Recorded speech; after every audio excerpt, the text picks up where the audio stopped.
February 3rd, 2026, 2:17 a.m. 4 men on a ridgeline in occupied Crimea. 1 encrypted transmission. 11 minutes later, Russia's most advanced air defense battery in the southern theater went permanently dark. This is what a real special operations strike looks like. Not the movie version. No explosions at insertion. No last-second escapes. The real thing is colder, quieter, and more lethal than anything Hollywood has put on screen. I'm your host at Steel Horizon, where we analyze the battles that change wars. Tonight, a 4-man Ukrainian GUR targeting cell that spent 19 days planning, 6 nights crawling 47 kilometers through occupied territory, and 11 minutes executing a strike that took out one of Russia's most critical air defense assets in Crimea. So precise, so clean, that Russian electronic warfare units took nearly 4 hours to confirm what their own radar silence was already telling them. The S-400 battery near Jankoy was gone. By the time this is over, you'll know exactly how Ukraine's Military Intelligence Directorate, the GUR, found a gap in Russia's air defense coverage that no satellite could exploit alone. How a team carrying no heavy weapons walked 47 kilometers through enemy-controlled territory and came out the other side with a confirmed kill on a $200 million weapons system. And why this operation, never officially acknowledged by Kyiv, may have quietly reshaped the air war over Crimea for the months that followed. Real battles, real tactics, real consequences. Steel Horizon. To understand what happened on February 3rd, you need to go back to fall 2025 and to one GUR analytical team that had been tracking S-400 battery movements across Crimea for the better part of 4 months.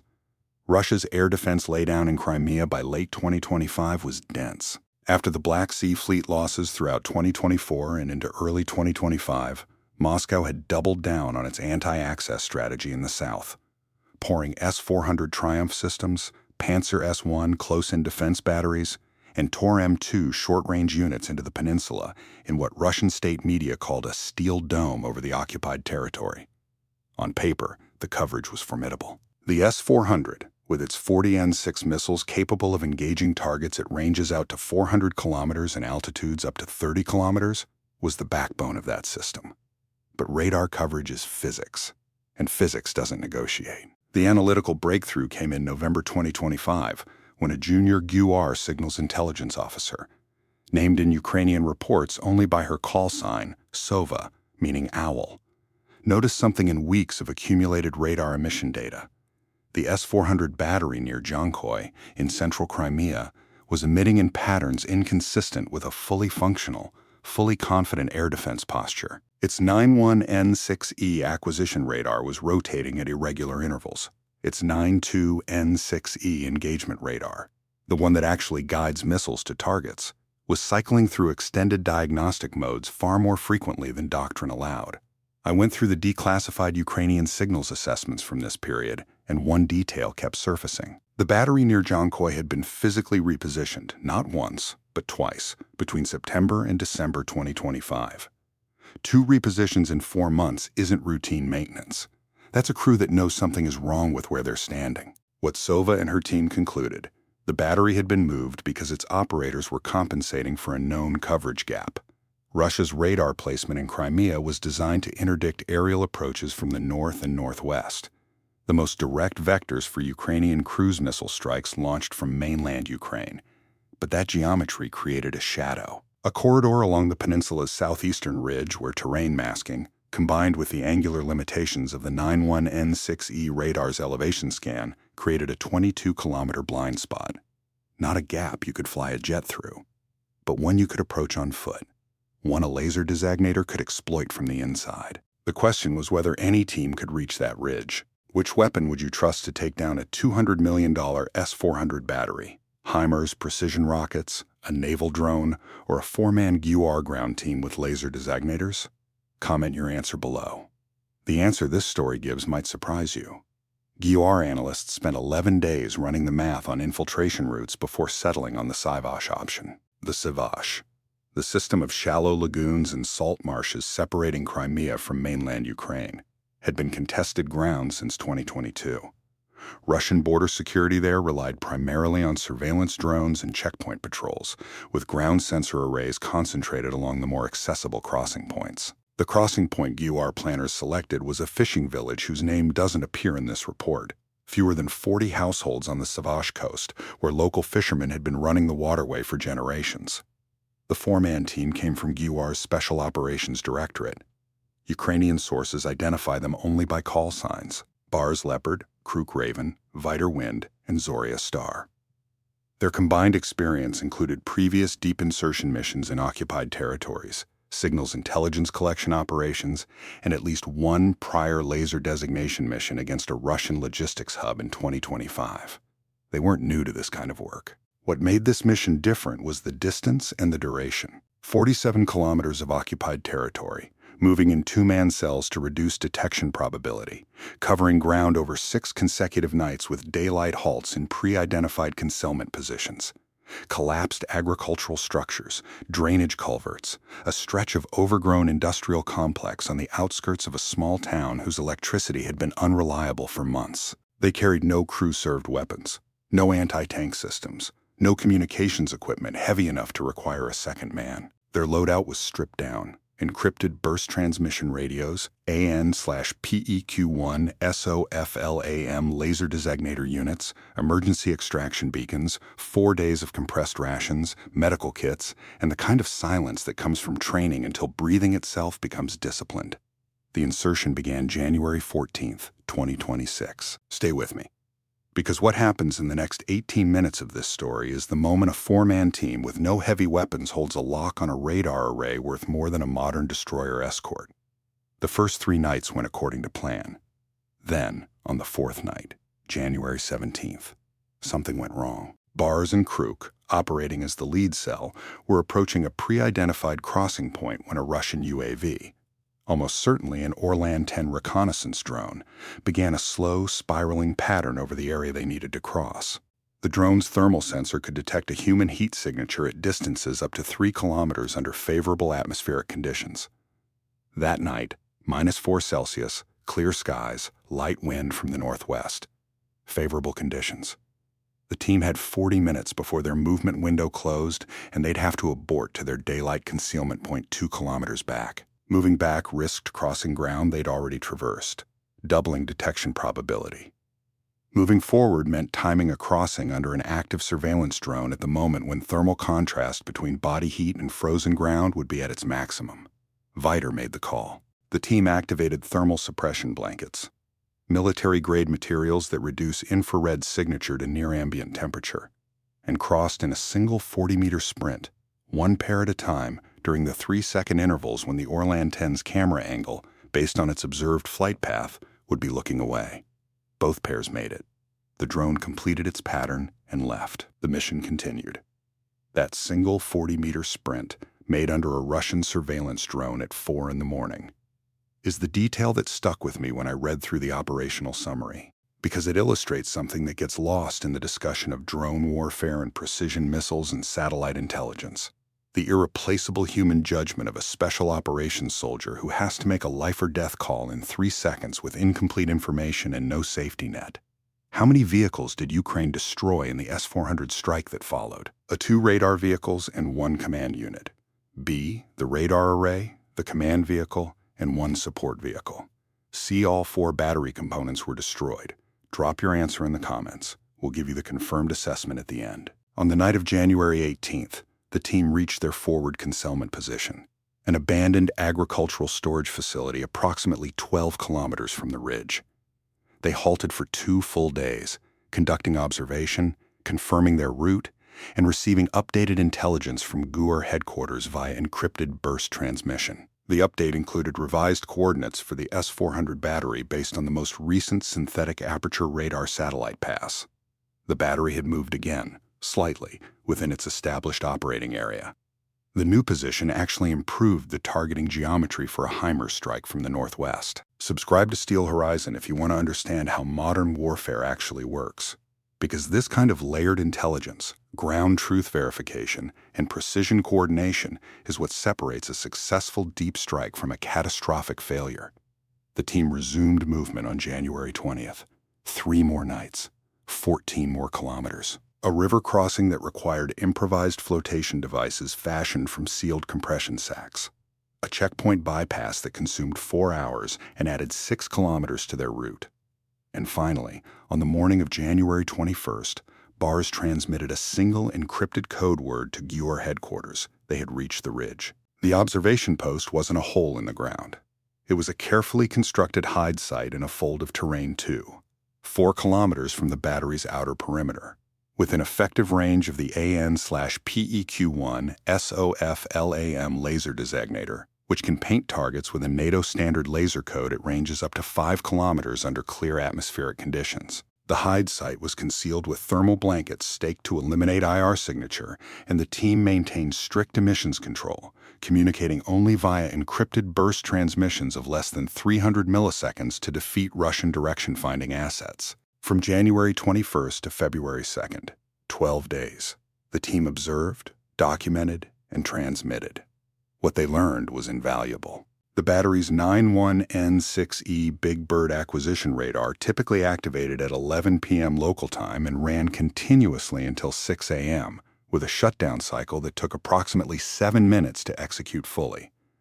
The 92N6E Gravestone engagement radar activated episodically, triggered by threat alerts, but maintained standby mode almost continuously. The command vehicle, a 54K6E Baikal 1E, was positioned on the northwestern edge of the battery perimeter. 3 support vehicles were clustered on the eastern side. The crew rotated in shifts of approximately 20 soldiers, with the night watch reduced to 12. Here's the part that doesn't make sense on the surface. The Russian crew knew they were potentially vulnerable. The repositioning history showed they understood their radar coverage had a gap. They had positioned Pantsir S one-point defense systems at 2 corners of the battery to handle close-range threats. But what they hadn't accounted for, what no amount of repositioning could protect against, was a targeting team already inside their defensive perimeter's outer ring, already holding their radar trucks in a laser lock that the Pantsir couldn't see. On paper, the S-400 battery was secure. In practice, it collapsed in under 11 minutes. What strikes me about this operation is what it reveals about the doctrine of modern air defense suppression. The traditional model, SEAD, suppression of enemy air defenses, relied on anti-radiation missiles hunting radar emissions or on stealth aircraft penetrating coverage zones. Ukraine, with no stealth aircraft and limited stocks of anti-radiation missiles, developed a third option. Make the radar irrelevant by putting human eyes inside its minimum engagement range and calling down precision fires from outside its defensive coverage. Not a new concept in special operations theory, but executing it against an S-400 battery in the middle of occupied territory, sustained over 19 days of planning and 6 nights of infiltration, is a different order of magnitude entirely. If you believe tactics win wars, and this story is Exhibit A for why they do, type Steel Horizon in the comments. February 2nd, 2026.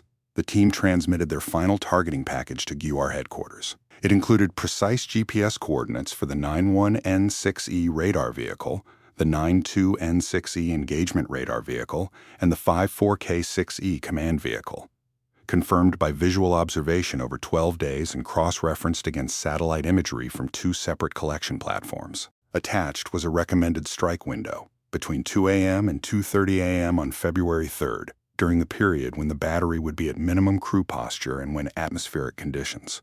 Light winds, clear skies, ambient temperature -7 Celsius, would maximize HIMARS rocket accuracy. GUR headquarters approved the strike window at 11:47 p.m. on February 2nd.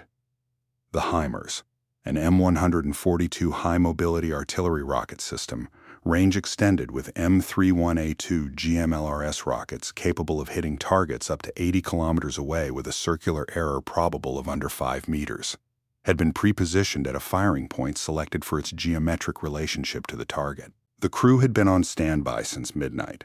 3 rockets were allocated to the strike, 1 for the 91N6E radar, 1 for the 92N6E engagement radar, 1 for the 54K6E command vehicle. The 200-pound unitary warhead on each M31A2 rocket was configured for point detonation fusing, maximum blast effect against hard targets. At 2:17 a.m., BARS transmitted a single word: activation. On the ridge, 2. 4 kilometers from the battery perimeter, 2 members of the team activated their AN/PEQ-1 SOFLAM laser designators and painted the radar vehicles with the pre-agreed NATO laser code. The designators held their locks. The encrypted data link from the designators to GUR headquarters confirmed acquisition. The HIMARS crew received the updated coordinates at 2:18 a.m. Confirmation took 40 seconds. At 2:19 a.m., the fire command was issued. What would NATO have done differently here? Would a NATO Special Operations Force have accepted a 19-day infiltration timeline or pressed for an earlier strike with higher risk? Comment your tactical analysis below. The M31A2 rocket travels at approximately Mach 3, roughly 1 kilometer per second at peak velocity. At 80 kilometers range, time of flight is approximately 90 seconds. At the firing point GUR selected for this strike, the distance to target was 63 kilometers. Time of flight, approximately 70 seconds. At 2:22 a.m., the first rocket impacted the 91N6E Big Bird acquisition radar. The 91N6E is not a hardened target. It's a vehicle-mounted radar array on a modified MZKT 7930 wheeled chassis. At 14 meters long, with a radar antenna array extending another 6 meters above cab height, it presents a large physical signature and houses the most complex and most fragile electronics in the entire S-400 system. The M31A2's 200-pound unitary warhead, detonating within 5 meters of the radar array, destroyed the antenna assembly, the electronic processing units in the vehicle's aft compartment, and the generator systems that powered the entire radar suite. The S-400 battery's acquisition radar went offline at 2:22 a.m. The second rocket impacted the 92N6E Gravestone engagement radar at 2:23 a.m., 18 seconds after the first. The 92N6E is mounted on a separate MZKT 7930 vehicle and houses the phased array radar that provides terminal guidance for S-400 missiles. Without it, the S-400 system cannot engage targets. The second rocket destroyed the antenna assembly and the processing compartment with a direct impact that Ukrainian signals intelligence later confirmed had also detonated the radar's internal power supply, producing a secondary explosion visible from the team's observation post. 19 seconds after the second impact, the third rocket struck the 54K6E command vehicle. The Baikal 1E command post is the brain of the S-400 battery. It coordinates target data between the acquisition radar, the engagement radar, and the launch vehicles. It houses the battle management software, the communication systems linking the battery to higher echelon air defense networks, and the tactical operations center where the battery commander works. The third M31A2 rocket impacted within 3 meters of the command vehicle's primary antenna mast, destroying the communications suite and the operations compartment. The entire strike sequence, 3 rockets, 3 impacts, took 40 seconds. At 2:28 a.m., Ukrainian signals intelligence confirmed what the team on the ridge could already see. The S-400 battery near Jonkoy had gone dark. No radar emissions, no communications traffic, no emergency shutdown protocols, because there had been no time to execute them. The battery did not come back online. Now let's get to the moment where this operation could have failed, and didn't. At 2:24 a.m., 1 minute and 7 seconds after the first rocket impact, the Pantsir S one-point defense system on the battery's northern perimeter began rotating its engagement radar. Russian doctrine for a battery under attack calls for immediate activation of point defense systems and, if the attack appears to be a precision-guided munitions strike, an attempt to engage the weapons in terminal phase. The Pantsir S-1's 1RS-2 engagement radar was activating to do exactly that. The problem for the Pantsir crew: by the time their radar came online, all 3 M31A2 rockets had already impacted. There was nothing left to engage. But there was still a team on the ridge. This is the moment that separated a successful extraction from a catastrophe. The team had established their extraction timeline based on the assumption that Russian response forces would need between 40 and 90 minutes to organize a coherent search of the ridge area following the strike. Standard Russian response protocol for a battery under HIMARS attack is to disperse remaining personnel, maintain communications silence to avoid providing emissions for targeting, and wait for QRF, quick reaction forces, to arrive before conducting any organized search. Russian QRF in the Jonkoy area, based on GUR's assessment of garrison locations, had a minimum response time of 55 minutes. The team had a 60-minute window to move off the ridge before that closed. They moved at 2:31 a.m., 4 minutes after the last rocket impact, while the Panzer radar was still rotating and 2 support vehicles in the battery area were maneuvering, probably trying to establish communications with higher echelon networks that were no longer receiving their signals. The team moved southwest, back across terrain they had scouted on the way in, using a different route at the low point of each valley to avoid the skyline. The extraction was pre-planned. But here's what those plans didn't account for.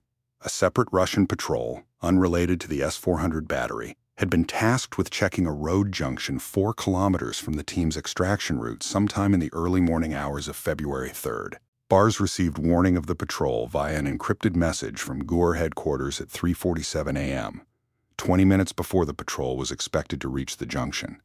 The team altered their route. It added 2 hours and 4 kilometers. It also required crossing a frozen drainage canal in darkness with no reconnaissance of the crossing point.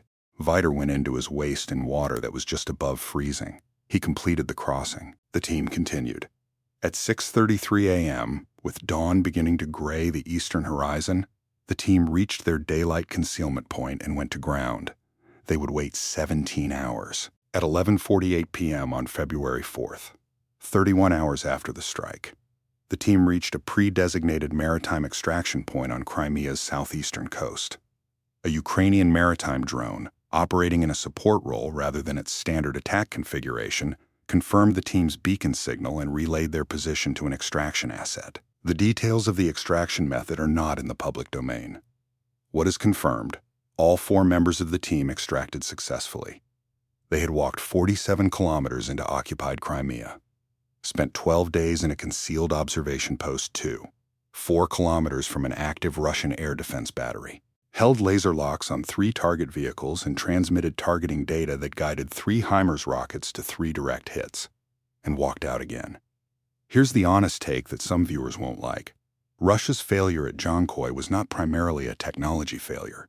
The S-400 is a genuinely capable system. The equipment didn't fail. The Russian military's institutional inability to account for unconventional threats to high-value assets did. The Panzer point defense systems at the battery perimeter were configured to engage aerial threats. The patrol routes were designed to catch infiltrators on obvious approach routes. Nobody seriously planned for a 4-man team spending 12 days in the cold 2.5 kilometers from the radar trucks. That's not a technology problem. That's a doctrine problem. And doctrine problems don't get fixed by buying more S-400 batteries. Would you have spotted the vulnerability GUR identified? The 22-kilometer radar shadow along the southeastern ridge? And if you had, would you have committed a 4-man team to a 19-day operation to exploit it? Tell us in the comments. The strategic consequences of the Jonkoy strike took weeks to become visible, which is often how it works with deep strike special operations. The most immediate effect was a gap in Russia's southern air defense laydown that Ukrainian signals intelligence tracked for 9 days following the strike. During that window, Russian air defense coverage over central Crimea depended on systems further north near Simferopol and on naval-based assets in the Black Sea. Assets that, by early 2026, were operating under significant constraint given Ukraine's ongoing naval drone campaign.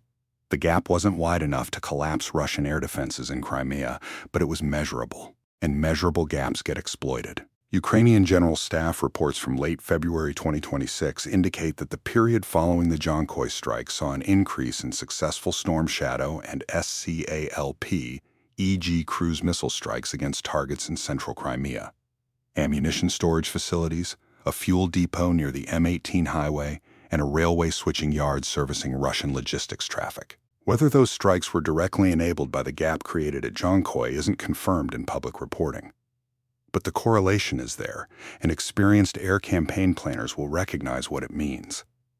The longer-term consequence was perhaps more significant. In the 3 months following the strike, through May 2026, Russian forces repositioned 4 separate S-400 batteries in Crimea at least once each, in some cases twice. Every repositioning consumed time, resources, and operator attention. Every repositioned battery required recertification of its fire control data, reestablishment of coordination protocols with adjacent systems, and a period of degraded combat readiness. GUR analysts, tracking the repositioning pattern, described it in terms a chess player would recognize. Russia was reacting. Ukraine was dictating. Satellite imagery analysis confirmed the Jankoy battery wasn't replaced until 43 days after the strike. The replacement system, another S-400 Triumf battery, required an estimated 2 weeks of site preparation and crew integration before reaching operational status. During those 57 combined days, the coverage gap in central Crimea's air defense laydown was real, and Russian air defense commanders knew it.